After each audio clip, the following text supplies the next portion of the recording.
Այսօր Փաստինֆոյի հյուրը Հայաստանի Հանրապետության ազգային ժողովի 7-րդ գումարման պատգամավոր Հայաքվե քաղաքացիական միավորման վարչության անդամ Աննա Կոստանյանն է։ Բարև ձեզ Տիկին Կոստանյան, շնորհակալ եմ հրավերն ընդունելու համար։ Տիկին Կոստանյան, համաձայն եք այն մտքի հետ, որ 2026 թվականի խորհրդարանական ընտրությունները Հայաստանի համար աննախադեպ են, քանի որ բոլոր կողմերը կարծեք թե անկեղծ են եւ հատկապես իշխանությունները, որովհետեւ եթե նկատի ունենանք 21 թվականի ընտրությունները, երբ Նիկոլ Փաշինյանը խոսում էր հայրենիքի, Արցախի եւ այլնի մասով եւ չէր ասում, որ ցանկանում է հրաժարվել մեր հողերից, հայրենիքից, մեր արժեքներից ու գաղափարներից, հիմա կարծեք թե դրա մասին արդեն բացահայտ հայտարարում է։ Եթե կողմեր ասելով նաև ընդդիմությանը նկատի ունենք, պետք է այստեղ արձանագրենք, որ Արցախի վերաբերյալ խոսույթը հիմնականում սկսվում եւ ավարտվում է ընդդիմության մոտ, իրավական հարթությունում, այսինքն Արցախի իրավունքների շուրջ այս մասին խոսում են նաև Հայաստան դաշինքում, մասնավորապես հայ հեղափոխական դաշնակցության ներկայացուցիչները։ Նիկոլ Փաշինյանը շատ տևական ժամանակ է անկեղծ է իր հայտարարություններում, այսինքն պատերազմից հետո, նույնիսկ նոյեմբերի 9-ի փաստաթուղթը ստորագրելուց հետո կարելի է ֆիքսել, որ Նիկոլ Փաշինյանի անկեղծության ժամանակահատվածն է սկսել, երբ բացահայտ ցույց տվեց իր երկրի հակառակ կողմը։ Այս մարդը չի զլանում յուրաքանչյուր անգամ միջազգային հանրության առաջ եւ ոչ միայն Հայաստանի Հանրապետության քաղաքացիների հայտարարելու, որ Հայաստանի Հանրապետության անունից ինքը հրաժարվել է Արցախի իրավունքներից եւ վերադարձի իրավունք, որպես այդպեսին նա չի հետապնդում, քանի որ այստեղ նույնիսկ կարիք եւ անհրաժեշտություն էլ չկա, հակադարձելու, շատ հստակ հայտարարում է, որևէ աշխատանք չի տարվելու, Արցախի Հանրապետության շուրջ 150,000 քաղաքացիների ամենատարբեր իրավունքները չեն պաշտպանվելու եւ Հայաստանի Հանրապետության տարածքում նրանք պատրաստ են ինտեգրացիոն process իրականացնել, բայց մի հետաքրքիր նյուանս էլ կա, նույնիսկ այդ ինտեգրացիոն գործընթացը պատշաճ ձևով չեն անում, ըստ երևույթին նպատակ ունեն, որպեսզի Արցախի ժողովուրդը նաև Հայաստանի տարածքից թողնեն դուրս գան, դառնան ամբողջ աշխարհում հերթական նորագույն շրջանի Սփյուռքի ներկայացուցիչները եւ այլևս չվերադառնան։ Այո, շատ անկեղծ է, բայց քարոզարշավային տրամաբանության մեջ ի տարբերություն իշխանության ներկայացուցիչների անկեղծության լավ կլիներ, որպեսզի մենք ընդդիմության կողմից նաև Արցախի հետ կապված հարցերի ակտուալությունը տեսնեինք, մինչդեռ որոշակի խարխափում կա, այսպես երկմտություն, արդյոք արժե Արցախի հարցը դարձնել տրենդային, սոցիալական, անվտանգային կամ, չգիտեմ, տնտեսական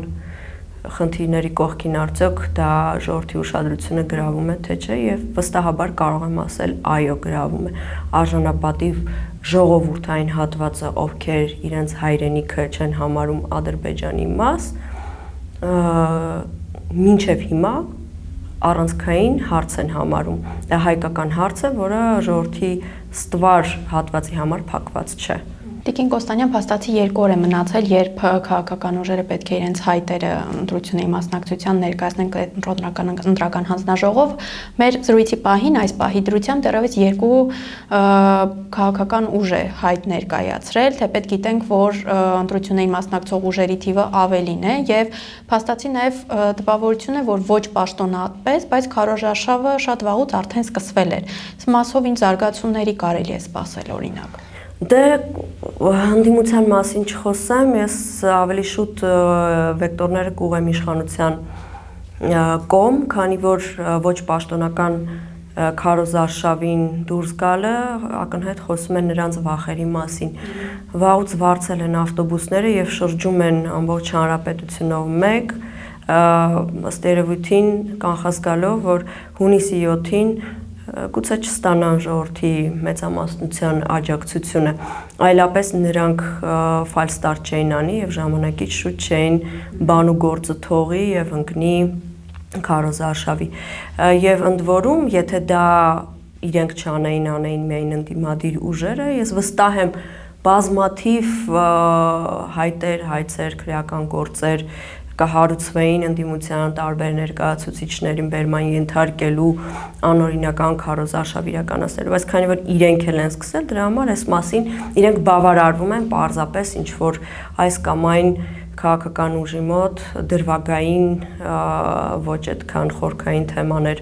հարուցելով եւ դրա վրա կենտրոնացնելով հանրության ուշադրությունը, որոնք ըստ էության մեծ հաշվով ընդհանրապես զբաղացնում են մարդկանց եւ իրենց հիմքում լուրջ իրավական խախտումներ չեն ներկայացնում։ Վախերը ինչով են նաեւ դրսևորվում, մենք տեսնում ենք Հայաստանի տարբեր համայնքներում մի երկու օր առաջ էլ արդեն Գյումրիում հանրային հետաքրքրությունը Փաշինյանի քարոզարշավային խմբի վարչախմբի կողմ այնքան էլ մեծ չէ։ Իրենք ավտոբուսներով են ըստ երևույթին մարդկանց տանում բերում սեփական թիմի անդամներին կամ մարդիկ գուցե ովքեր վարձատրվում են իրենց հետ շրջելու համար, բացի ադմինիստրատիվ ռեսուրսը, բացի падգամավորները, բացի տարբեր նախարարներ եւ պետական ապարատի տարբեր ներկայացուցիչներ, չի բացառում, ամեն ինչ հնարավոր է։ Բայց այստեղ շատ առանցքային է, որ սրանք դրվագներ են, որոնց շուրջ պետք է արձանագրումներ անենք, հետագայում այս մարդկանց պատասխանատվության կանչելու։ Նրանք ամբողջ ուժով օգտագործում են ադմինիստրատիվ ռեսուրսը, հարկատուների գումարները, որպեսզի իրականացնեն իրենց քարոզարշավները։ Որտեղ է դա գրված։ Եվ դա անում են հիմա, որովհետև պաշտոնական քարոզարշավի մեկնարկի օրվանից իրենք յուրաքանչյուր ծախսած դրամ պետք է հայտարարագրեն, հանրությանը ներկայացնեն եւ արդարացնեն արդյոք այդ գումարները որտեղից են եկել եւ ինչի վրա են ծախսել։ Հիմա այդ օրենքի կարգավորումը ըստ երևույթին առայժմ այդպես խիստ մոտեցում չի ցուցաբերում, քանի որ պաշտոնական մեկնարկը քարոզարշավի տրված չէ, սակայն սրանք հետագայում քննության առարկա պիտի դառնան։ Տիկին Կոստանյան, այս ընտրությունները եւս մեկ առանձնահատկություն ունեն եւ դա շանտաժն է, որը կիրառվում է նույն անձի կողմից։ 2018 թվականին Նիկոլ Փաշինյանը հայտարարում էր, որ կամ ինքը կլինի վարչապետ կամ Հայաստանը վարչապետ չի ունենա, հիմա էլ հայտարարում է, որ կամ ինքը կլինի վարչապետ կամ պատերազմ կլինի։ Այո, շատ պրիմիտիվ շանտաժի լեզու է ըստ էության եւ ցավոք սրտի հասարակության ինչ որ մի հատվածին գուցե կարողանում է խոսույթով թակարդը գցել, վախեր սերմանելով կամ վախեր խորացնելով, չնայած մեծ հաշվով կարծում եմ այնքան էլ մեծ հաջողությունները տեղ չունեն, որովհետեւ մեր ժողովրդի մի ահագին մաս դեռևս չի կորցրել իր սթափությունը, խոհեմությունը եւ զգոնությունը հասկանալու, որ 2020 թվականից հետո Հայաստանի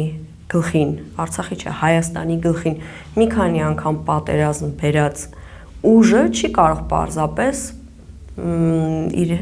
հետ խոսել պատերազմի լեզվով եւ սպառնալ, որ ինչ որ դիմադիր ուժեր պատերազմ կբերեն։ Իրենցից լավ պատերազմ ոչ ոք չի բերել Հայաստանի վրա։ Հետևաբար մարդկանց նաև պետք է բացատրել,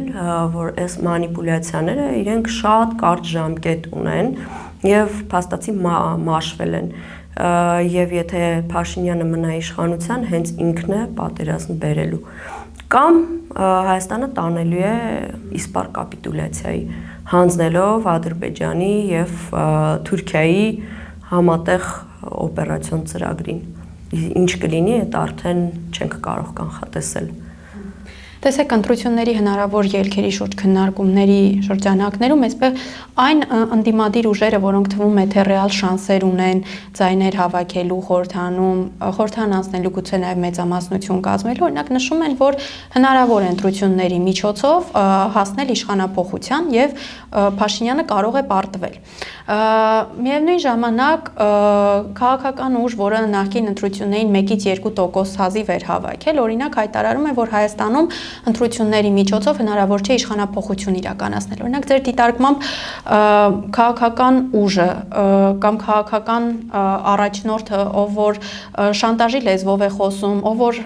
ընդդիմադիր ընտրազանգվածին շունշանգյալ է անվանում, ի վերջո դիմում է Եվրոպական միությանը, որպեսզի իրեն օգնեն ընտրություններն անցկացնելու հարցում, իրապես կարող է վերընտրվել։ Ես կարծում եմ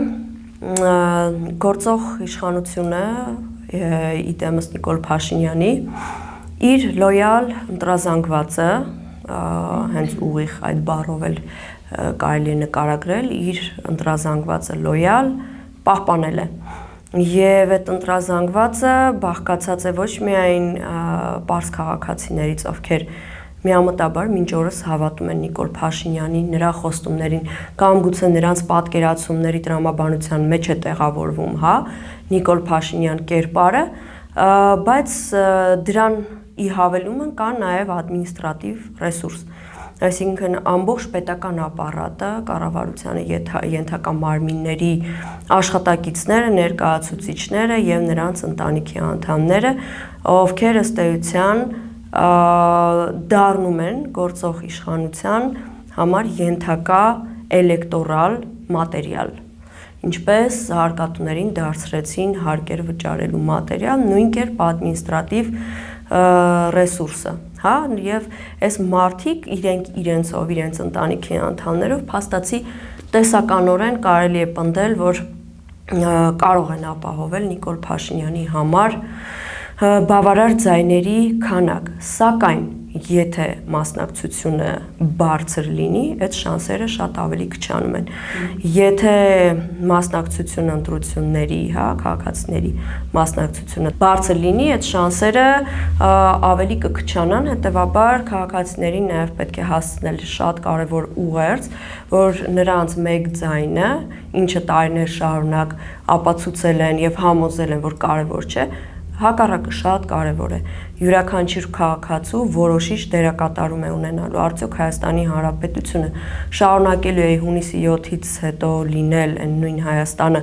որում մենք 8 տարի շարունակ ապրում ենք, աղետներով հանդերձ, թե ի վերջո մեր համար մի լույսի շող է բացվելու եւ փորձելու ենք ի վերջո դուրս բերել այդ շարունակական աղետների անվերջանալի ուրեմն ծիրից։ Եվ կարծում եմ հենց այստեղ է, որ քաղաքական ընդդիմախոսները Փաշինյանի ռեժիմի շատ լուրջ եւ մեծ անելիք ունեն խրախուսել մարդկանց, ընդ որում խրախուսել խոսքով, դասական տարբերակով, հա, գումարային մոտիվացիայի մասին չի գնում խոսքը, խրախուսել մարդկանց հույս ներշնչել, որ իրենց մասնակցությունը միայն կարող է Հայաստանը ազատագրել աղետարար իշխանությունից։ Տիկին Կոստանյան, բայց եկեք խոստովանենք, որ այս պահին Հայաստանում վախի մթնոլորտ է ձևավորված եւ ինչպես դուք էլ նշեցիք, վարչական ռեսուրսներ են կիրառվում, օրինակ Հայաստանի գործող վարչապետը աշխատանքային ժամին հանրությանը ներկայացնում է քաղաքացիական պայմանագրի նախընտրական ծրագիրը եւ փաստացի երկրի գործերը, այսպես ասած, ստորադասում է կուսակցական շահերին։ Գնում է մարզ, հայտարարում է, որ չնայած ավտոերթ է, բայց յուրաքանչյուր վարորդ իր հետ պետք է մեկ ուղևոր բերի եւ այլն, այսինքն ստացվում է, որ վարչական ռեսուրսները ամբողջությամբ դրված են քաղաքացիական պայմանագրի շահերի սպասարկմանը։ Վախի մթնոլորտին զուգահեռ, տեսնելով, որ արդարություն չկա, հնարավոր է, որ իրենց ազատ կամ այսպես կամ արտահայտման իրավունքից զրկվեն, արդյոք հանրությունը մոտիվացիա կունենա գնալու ընտրությունների։ Գիտեք, այդ համընդհանուր վախի մթնոլորտը ըստ էության ավելի շատ տարածվում եւ խորացվում է սոցիալական ցանցերում մեդիայի միջոցով, ավելի այդպես ուժգին տպավորություն ստեղծվում է, քան իրականում կա, չէ՞, որ մենք դրսում շատ մարդկանց հետ, քաղաքացիների հետ ենք առօրյա կյանքում շփվում, մեր գործնական շրջապատում, հարազատների, բարեկամների, ընկերների հետ ու տեսնում ենք, որ այդ ձևակերպումը վախի մթնոլորտի այդքան էլ միանշանակ չէ։ Կախված վայրից, կախված միջավայրից, կախված մարդկանց ընդ որում ասեմ կրթական ցենզից, կախված աշխատանքային պայմաններից այդ մոտեցումները շատ տարբեր են։ Միանշանակ եւ միաժեք չէ արդյոք այդ վախի մթնոլորտը ամբողջ հանրապետությունում եւ բոլոր տեղերում է սփռված։ Միևնույն ժամանակ պետք է նաեւ փաստել, որ այս բոլոր քայլերը, որ անում է Փաշինյանի կառավարությունը, աշխատանքային ժամերին, ինչպես ասացիք, ադմինիստրատիվ ռեսուրս օգտագործել, հարկատուների գրպանից գնացող բյուջե գնացող գումարները ծախսել սեփական քարոզարշավը ֆինանսավորելու վրա, պարզ է, չէ, ինչքան էլ իրենք ասեն, նախընտրական ֆոնդ, չգիտեմ, դոնորներ, հայտնի եւ անհայտ ովքեր գումարներ են տրամադրում, պարզ է, որ այդ գումարները գնում են հարկատուների գրպանից։ Այս մարդիկ ծախսեր են անում, սրանք փաստեր են, որոնք անընդհատ գրգռում են ժողովրդի զայրույթը։ Մենք կարող է դա չնկատենք, կարող է մեզ մոտապավորություն ստեղծվի, որ մարդիկ ապաթիայի անտարբերության մեջ են, հուսալքության մեջ են, բայց այդ զայրույթը անընդհատ կուտակվում է եւ ինչ որ պահի կարող է աննախադեպ ձևով պայթել եւ դա կարծում եմ մեծ շանսեր ունի արտահայտվելու առաջին հերթին հունիսի 7-ի ընտրություններին քվեախցիկների հետևում մերժելով իշխանությանը, այս դիրքորոշումը արտահայտելով ընտրությունների օրը եւ հունիսի 8-ին ցույց տալով, որ մենք քաղաքացիների մերժման շնորհիվ կարող ենք այլ Հայաստանում արթնանալ։ Ես կուզեի նաեւ այս դրամաբանության մեջ հիշեցնել մեր քաղաքացիներին, որ հունվարի 1-ից հետո երբ որ այսպես շատ հապճեպ ձևով սոցիալական բարեփոխումների իմիտացիա սկսեց այս իշխանությունը, որի շրջանակներում նաև թոշակների 10,000 դրամով ավելացնելը, համապարփակ առողջապահական այդ ապահովագրության, էլի իմիտատիվ փոփոխությունները, որոնք բազմաթիվ ավելի մեծ խնդիրների առաջ են կանգնացրել եւ քաղաքացիներին եւ ամբողջ բժշկական համակարգը եւ մասնագետներին եւ մեծ դժգոհություն կա, ճիշտ է, սոցիալական խնդիրների ֆոնին այս պահին դա այդպես գուցե բառ չի արտահայտվում, բայց այդ դժգոհությունը կուտակվում է։ Եվ սա էլ իր հերթին իր դրսևորումը ունենալու է հենց ընտրություններին քվեարկության միջոցով։ Մեր գրպանից նաեւ գնում է այս մարդկանց պարգևավճարները, որևէ մեկը ինքն իրեն հարցնում է, արդյոք այդ պարգևավճարները միլիոններով տարվա ավարտին, հետո հաջորդ տարի, այսինքն 2026-ի սկզբի մասն է խոսքը, երբ որ իրենք արագ որոշում են եւ նախատեսում են հաջորդ եռամսյակի, 6ամսյակի կամ ամբողջ տարվա համար, ինչի համար է։ Դա երաշխավորված ընտրակաշարք է բոլոր պաշտոնատար անձանց, նաև առաջին հերթին ազգային ժողովի պատգամավորներին եւ ազդակ, որ այս պարգևավճարները նրա համար են, որպեսզի դուք կարողանաք ներդնեք քարոզարշավի ընդհանուր ֆինանսավորման մեջ։ Այսինքն հետաքրքիր շրջանառություն են, մեխանիզմ են հնարել, որով պետական ֆինանսները տնօրինում են անունը դնելով պարգևավճար եւ ապահովելով իրենց երաշխավորված վերընտրության հնարավորությունը։ Տիկին Կոստանյան, ուզենք թե չուզենք, պետք է անդրադառնանք նաև Նիկոլ Փաշինյանի ծրագրին, որով փաստացի փակվում է Արցախի էջը, հրաժարվում ենք ցեղասպանության միջազգային ճանաչումից, մեր արժեքներից, ավանդույթներից եւ այլն, եւ ըստ Նիկոլ Փաշինյանի պարզապես պետք է վերածվենք փլատակների վրա ուտող խմող զանգվածի։ Ձեր դիտարկմամբ ընդդիմությունը սրան համարժեք է գործում, համահունչ է ընդդիմանում, արտահայտվում, թե ոչ, որտեղ տպավորություն է, որ թեկուզ սոցիալական ցանցերում ընդդիմադիր ուժերը զբաղված են մեկը մյուսին թիրախավորելով, եւ հարց է առաջանում, եթե կան ռեալ ուժեր, ակնհայտ է, որ 50 եւ ավել ձայն ոչ ոք չի հավաքելու, այդ դեպքում եթե կա հնարավորություն ընդդիմադիր դաշտի միավորման, ինչու են թիրախավորում մեկը մյուսին եւ չի ստացվում, որ սրանով նրանք պարզապես օգնում են Նիկոլ Փաշինյանին եւ քաղաքացիական պայմանագրին։ Իհարկե անթույլատրելի է վարքագիծը, որ դրսևորվում է ընդդիմության տարբեր թևերի միջև, մասնավորապես նախկին երկու նախագահների թիմերի կամ նրանց կողմից աջակցվող քաղաքական գործիչների միջև, ես սա համարում եմ անթույլատրելի, արդյոք իրենք գիտակցաբար են անում, թե անգիտակցաբար,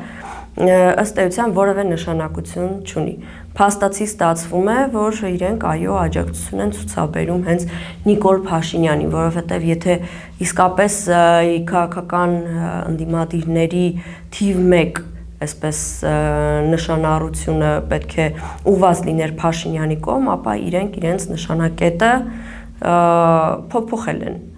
եւ Փաշինյանին կոպիտ ասած պարապ են թողել։ Փաշինյանը այդ մինչ իրենց մեջ գզվրտում են, Փաշինյանը իր վարչապետային քարոզարշավն է իրականացնում եւ փորձում է լվանալ քաղաքացիների ուղեղները։ Ինձ համար սա անթույլատրելի վարքագիծ է։ Որքան էլ որ մեկը մյուսի հանդեպ ունեն չգիտեմ, անանցանելի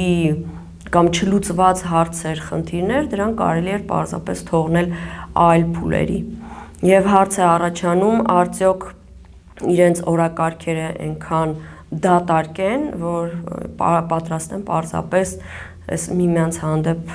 դրսևորվող անթույլատրելի գզվրտոցով այդ օրակարգերը լցնել ու սպառել։ Միևնույն ժամանակ պետք է ասեմ, որ ես ինքս երկար տարիներ խոսել եմ ընդդիմության միավորման մասին, ընդդիմության միավորման օգտին, միևնույն ժամանակ հասկանալով, որ այդ մեխանիկական միավորումը անհնար է, որովհետև մարդիկ տարբեր են, քաղաքական հետապնդվող նպատակները շատ տարբեր են, ծրագրային մոտեցումները տարբեր են եւ գուցե մեկ ընդհանուր նպատակը, ազատագրելու Հայաստանը այն վեհ գաղափարը չէ, որի համար կարելի է մի կողմ դնել բոլոր տեսակի տարաձայնությունները։ Սակայն այստեղ կա շատ մի պարզ տրամաբանություն, քաղաքականությունը որքան իդեաների մասին է, գաղափարների մասին է, նույնքան էլ որոշակի կոնսենսուսային քաղաքական պայմանավորվածություններ ձեռք բերելու մասին է։ Եվ կարելի է առնվազն համարժեք հարցերի շուրջ եթե արժեքային տարբերություններ չկան, քաղաքական դերակատարների եւ նրանց ներկայացրած ուժերի մեջ, կարելի է կարճաժամկետ պայմանավորվածություններ ձեռք բերել եւ փորձել լուծել խնդիրը, որոշակի լծակներ ձեռք բերել, կլինի դա խորհրդանու ներկայացվածության ձևաչափով, թե տեղական ինքնակառավարման մարմիններում սեփական ներկայացուցիչները ունենալու ձևով, եւ ապա հետագայում ավելի խաղաղ պայմաններում ավելի առողջ մրցակցության մեջ մտնել եւ կռվեցնել գաղափարները, ոչ թե իրենց կյանքի անցած լուծված կամ չլուծված խնդիրները։ Տիկին Կոստանյան, դուք եղել եք խորհրդանում եւ թերևս կկարողանաք պարզաբանել, թե ինչ առավելություններ է տալիս սահմանադրական մեծամասնություն ասվածը, որովհետեւ հիմա տպավորություն է, որ Նիկոլ Փաշինյանն նաեւ պայքարում է սահմանադրական մեծամասնության համար, պարզ է, որ օրինակ մինչև 50% ձայների դեպքում չի կարողանալու Նիկոլ Փաշինյանը վարչապետ ընտրել եւ այլն, բայց ինչ առավելություններ է տալիս սահմանադրական մեծամասնություն ասվածը եւ եթե քաղաքացիական պայմանագիրը չունենա սահմանադրական մեծամասնություն, ապա դա ինչի ցուցիչ կլինի։ Դա կարծում եմ կարճաժամկետ պլանում առնվազն կարող է առաջացնել խորհրդանական որոշակի ճգնաժամ, արդյոք կարող է պատճառ դառնալ խորհրդանի ցրման թե ոչ, մի քիչ դժվար է ասել, սակայն սահմանադրական մեծամասնությունը երաշխավորված լծակներ է տալիս ցանկացած օրենք, այդ թվում սահմանադրական օրենքները անցկացնելու եւ ըստ էության ունենալու միահեծան իշխանություն։ Դրա համար ես անձնապես կարծում եմ, որ ցանկացած միջոց նրանք ներ են դնելու, որպեսզի կարողանան սահմանադրական մեծամասնության հասնեն, դա կլինի, չգիտեմ, ադմինիստրատիվ ռեսուրսը օգտագործելու միջոցով, մարդկանց շանտաժ, պատերազմի շանտաժով վախեցնելու կամ ինչ որ տեղերում օրինակ ազդելու, որ մասնակցության թիվը հնարավորինս պակաս լինի։ Եվ եթե մասնակցությունը լինի պակաս, բնականաբար նրանք ունեն բոլոր շանսերը սահմանադրական մեծամասնություն ձևավորելու։ Եվ վերջում Տիկին Կոստանյան, եռացող տարածաշրջանում ինչ է անում Հայաստանը, եկեք խոստովանենք, որ Ադրբեջանը, իդեմս Իլհամ Ալիևի շատ խելացի է խաղում, անհրաժեշտության դեպքում Եվրոպամետ էր, հետո Ռուսամետ, հիմա Իրան-Իսրայել-ԱՄՆ պատերազմի համատեքստում սկզբում չեզոքություն պահպանեց, հետո